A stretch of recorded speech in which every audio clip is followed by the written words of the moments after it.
Cette énorme presse a 75 ans et elle vient de l'usine originale de De Havilland à Toronto. Ici, on est dans la durée et le long terme. Une pression de plus de 300 bars.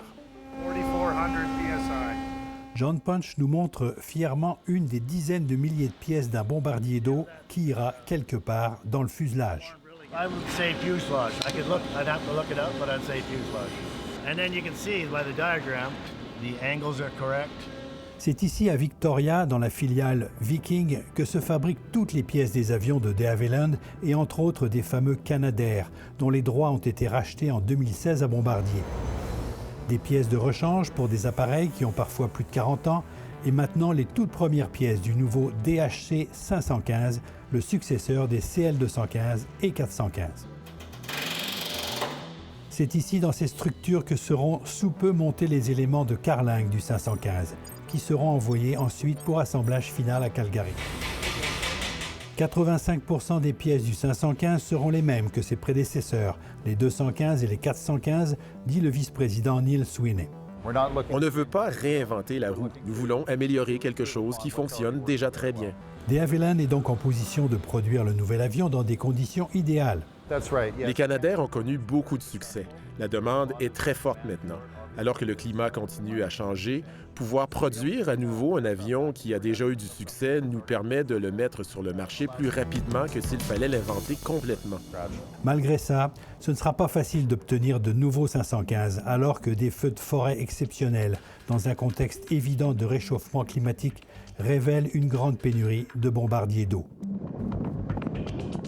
Les 22 premiers DHC 515 iront à 6 pays de l'Union européenne, plus 2 à la France et 6 pour l'Indonésie. Première livraison 2026. C'est la terrible saison d'incendie de 2017 qui a poussé les Européens à passer leurs commandes. Mais il a fallu attendre les lettres d'intention en 2022 pour que De Havilland lance son 515. Le contrat final n'est même pas encore signé, il devrait l'être prochainement. C'est clair, le Canada, le Québec ont été négligents et auraient dû augmenter leur flotte d'avions-citernes plus tôt. La liste d'attente risque d'être longue pour des livraisons bien au-delà de 2030. En attendant, une option consistera à moderniser les appareils les plus vieux. Sur la flotte de 14 Canadair du Québec, 4 au moins en auraient besoin. L'opération prend de 12 à 18 mois. En 2017, De Havilland avait à Calgary 11 appareils 215 et 415 récupérés ici et là. Ils ont été réparés et modernisés, des turbopropulseurs remplaçant les vieux moteurs à piston. 5 d'entre eux ont été revendus au Montana et ils ont été prêtés en ce moment même au Québec. Les Canadair ont des concurrents, le biréacteur russe Beriev 200, de vieux avions commerciaux recyclés comme le 747 ou des DC-10, le nouvel avion militaire Airbus 400.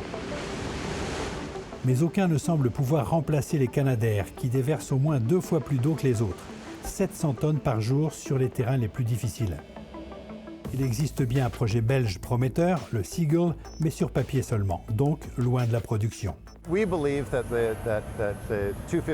Nous croyons que les 215, les 415 et le nouveau 515 sont le standard des bombardiers d'eau qui permettent d'articuler autour d'eux tout un programme de lutte contre les incendies. Ce sont les appareils à toute épreuve des pompiers du monde entier. C'est l'approche des Européens qui ont mis une partie de leur flotte en commun pour répondre plus rapidement aux urgences. Les provinces s'entraident bien, mais le Canada devrait mieux se coordonner.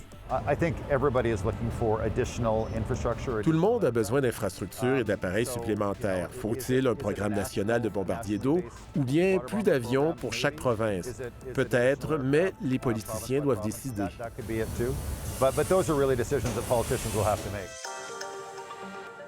Les chiffres sont secrets, mais le 515 est cher, probablement dans les 50 millions de dollars.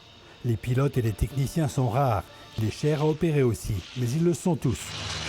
Le 515 offre une meilleure avionique que ses prédécesseurs et une climatisation plus efficace, importante pour les pilotes. Cet avion conçu au Québec ressuscitera à Calgary, mais les moteurs Pratt & Whitney seront encore produits à Montréal. De Havilland continuera à assurer la maintenance de tous les appareils et à garantir les pièces de rechange. Nous voyons un marché d'environ 300 avions dans les 20 prochaines années. Neil Sweeney et son équipe sont en route pour le salon aéronautique du Bourget. Ils s'attendent à y être très occupés. Jean-Michel Leprince, Radio-Canada, Victoria.